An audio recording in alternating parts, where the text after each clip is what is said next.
নমস্কার বন্ধুরা, কেমন আছো সবাই? লিলিয়ান অদ্রিজা মা মেয়ের এই ছোট্ট ব্লগটিতে সবাইকে স্বাগত জানাই। আজ ছুটির দিনে আমরা সকাল সকাল বেরিয়ে পড়েছি কিছু প্রাপ্তির দিনে, কিন্তু আকাশে আছে ঘন মেঘ। সেই মেঘকেও উপেক্ষা করে আমরা সোজা বেরিয়ে পড়লাম।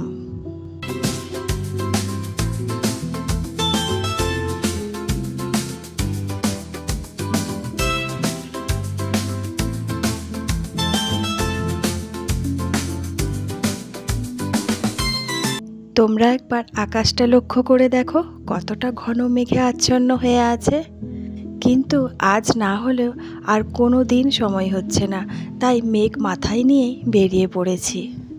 এই মূল্যবান জিনিসটা আমার খুবই দরকার, কিনবো করে আর কেনাই হচ্ছে না, তাই বেরিয়ে পড়ে সোজা আমরা উপস্থিত হয়ে গেছি সেই দোকানে।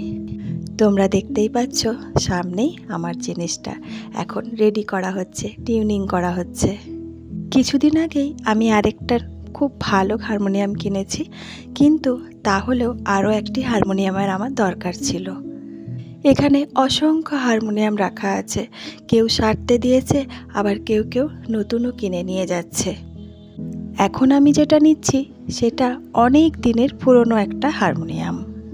এই যে তোমরা দেখতেই পাচ্ছ, এই যে তারগুলো, এগুলো এখন আর দেখতে পাওয়া যায় না। আসলে পুরনো চাল ভাতে বাড়ে, সেই ভেবেই এটা নেওয়া। এটার কাঠটা ভীষণ মজবুত আর প্রচণ্ড ভারী। তো যাই হোক, আমাদের হারমোনিয়ামটা একেবারেই রেডি হয়ে গেছে, এখন চলছে প্যাকিং করা। আর যেহেতু এটা নিয়ে নিয়েছি, তাই আমাকে একটা সুন্দর কভার ফ্রি দিয়েছে। এখন মেঘ বৃষ্টির কারণে খুব সুন্দর করে প্লাস্টিক দিয়ে র্যাপ করে দিয়েছে, আর তারপরে নতুন কাভারটাই ভেতরে ঢুকিয়ে দিল। এবার এটা নিয়ে সোজা গাড়িতে উঠব। এইভাবেই সোজা আমরা বাড়ি পৌঁছে গেছি। এক পশলা বৃষ্টির পর সামান্য রোদ উঠেছে, আর সেই পাকেই আমি সেরে নিলাম আমার রান্নাটা। তোমরা দেখতেই পাচ্ছ দুপুরের রান্নাটা প্রায় আমার রেডি হয়ে গেছে। আজকে দু একটা সবজি ডালের সাথে আছে মাছ। মাছটার এখানে তেলটা হচ্ছে, আর ওইদিকে দই মাছটা করে রেখেছি। একটু বাদেই সবাই মিলে খাওয়া দাওয়া শুরু করব। আর খাওয়া দাওয়া করে নিয়ে সামান্য 1-1.5 ঘন্টা রেস্ট নিয়েই আমরা সোজা বেরিয়ে পড়েছি বিকেলবেলায়। তোমরা হয়তো লক্ষ্য করবে গ্রামের দিকগুলোতে দেবদেবীর মন্দির আর পুজো আর্চার ভিড়টা অনেকটাই বেশি, আর আমাদের এখানে প্রচুর দেবতার অধিষ্ঠান। আবার বিভিন্ন তিথিতে বিভিন্ন সময়ে প্রভু আসার একটা চল আছে। এখন তোমরা দেখতেই পাচ্ছ ঢাক বাজিয়ে বাজিয়ে আসছে মহাপ্রভু আসছেন একটা বিশাল রথে। এখন বিকেল 4টে মতো বাজে। এই সময়তেই রাস্তার উপর দিয়ে পেরিয়ে যাচ্ছেন, তাই রাস্তার দুই ধারে আছে অসংখ্য মানুষের ভিড়। অন্য একটি জায়গা থেকে এসে এখানে যাদের পালি আছে তাদের বাড়ির দেব মন্দিরে অধিষ্ঠান করবেন। তবে বর্তমানে পুজো ক্ষেত্রে মহিলাদের ঢাক বাজানোর আকর্ষণ অনেকটাই বেড়েছে, এখানেও একই।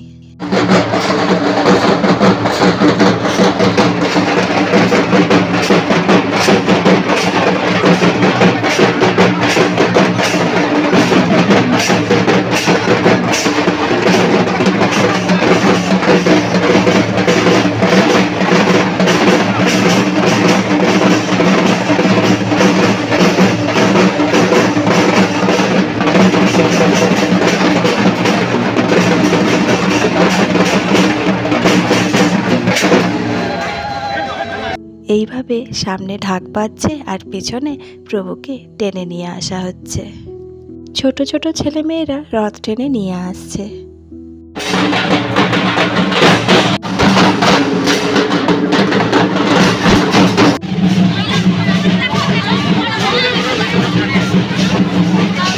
আর প্রভুর রথে চেপেছিলেন পুরোহিত মশাই। এইদিকে তোমরা দেখতেই পাচ্ছ বিভিন্ন আইসক্রিমের গাড়ি, ফুচকার গাড়িতে ভর্তি হয়ে গেছে। তার কারণ যে জায়গায় যাচ্ছে প্রভু, সেখানে একটি ছোট্ট মতো মেলা বসে যাবে। তো যাই হোক, ঠাকুরের দৃশ্য দেখে আমরা আবার সামনের পথে এগিয়ে যাচ্ছি। আসলে এখন আমরা যাচ্ছি অদ্রিজার তবলার ক্লাসে। সামনেই আছে গানের পরীক্ষা, তাই তবলার সাথে প্র্যাকটিসটা করতে যাচ্ছি। এমনিতেই মাঝে মাঝে বৃষ্টির জন্য এই তবলার ক্লাসটা প্রায়ই বন্ধ হয়ে যাচ্ছে।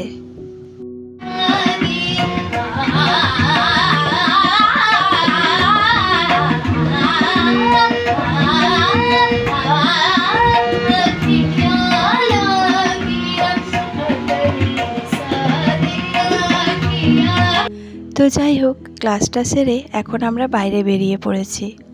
এরপরে আমরা যাব একটি ছোট্ট ঘরোয়া অনুষ্ঠানে। ওই যে ওর বাবা দাঁড়িয়ে আছে। এরপর আমরা গাড়ি ঘুরিয়ে সোজা পৌঁছে গেছি সেই অনুষ্ঠানে। এখানের অনুষ্ঠানের শুরুতেই ঠাকুরমা স্বামীজির বন্দনা গান এবং আরতি দিয়ে শুরু হয়, আর তারপরে ছোট্ট মতো একটি রবীন্দ্র জয়ন্তীর অনুষ্ঠান রাখা হয়। কিন্তু অদ্রিজার তবলার ক্লাসটা ছিল বলে আমাদের আসতে অনেকটাই দেরি হয়ে গেছে। ঠাকুরের আরতি এবং বন্দনা গান প্রায় শেষের দিকে। এখন ঠাকুরমা স্বামীজির উদ্দেশ্যে জয় দিয়ে প্রথম অনুষ্ঠানটা শেষ হচ্ছে।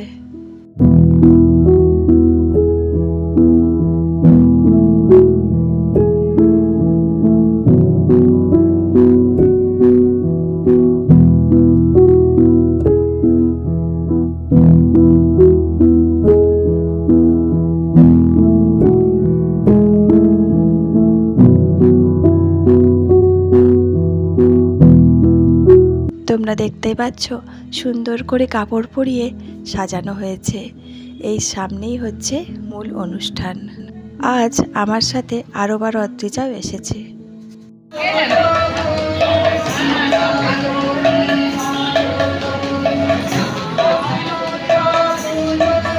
রবীন্দ্র জয়ন্তীর পর্বটি শুরু হয়ে গেছে, আর তার সাথে সাথে চলছে প্রসাদ বিতরণ। আসলে মাতৃসংঘের সকল মায়েদের নিয়েই সমস্ত অনুষ্ঠানগুলি উদযাপিত হয়, আর এখানে সমস্ত কাকিমা জেঠিমাদের উৎসাহ দেখে আমিও ভীষণ আপ্লুত। আজ গান গাইব বলে আসিনি, শুধুমাত্র অনুষ্ঠানটা দেখার জন্যই এসেছি। যিনি অনুষ্ঠানটার মূল কর্ণধার, যার বাড়িতে এই অনুষ্ঠান হচ্ছে, তিনিই আমাকে স্পেশালি ফোন করে ডেকেছিলেন বলেই আমার আশা। দেখতেই পাচ্ছ ছোটদের দু একটা নাচও হচ্ছে, কিন্তু নাচগুলো আমি সোশ্যাল মিডিয়ার বাধ্যবাধকতার কারণে দিতে পারছি না। অনুষ্ঠান জমে উঠেছে পুরো দমে, কিন্তু সকালের সেই মেঘ রাত্রে আবার ঘনিয়ে এসেছে, তাই আস্তে আস্তে সমস্ত জায়গাটি খালি হয়ে যাচ্ছে, আর আমাদেরও বাড়ি ফেরার টাইম হয়ে গেছে। তাই চলো বন্ধুরা, আজকের ভিডিওটা আমি এখানেই শেষ করছি। তোমাদের কেমন লাগলো একটা কমেন্ট করে জানিও। ভালো লাগলে লাইক করো আর শেয়ার করে দিও। যারা যারা এখনও পর্যন্ত সাবস্ক্রাইব করোনি তারা প্লিজ সাবস্ক্রাইবটা করে দিও।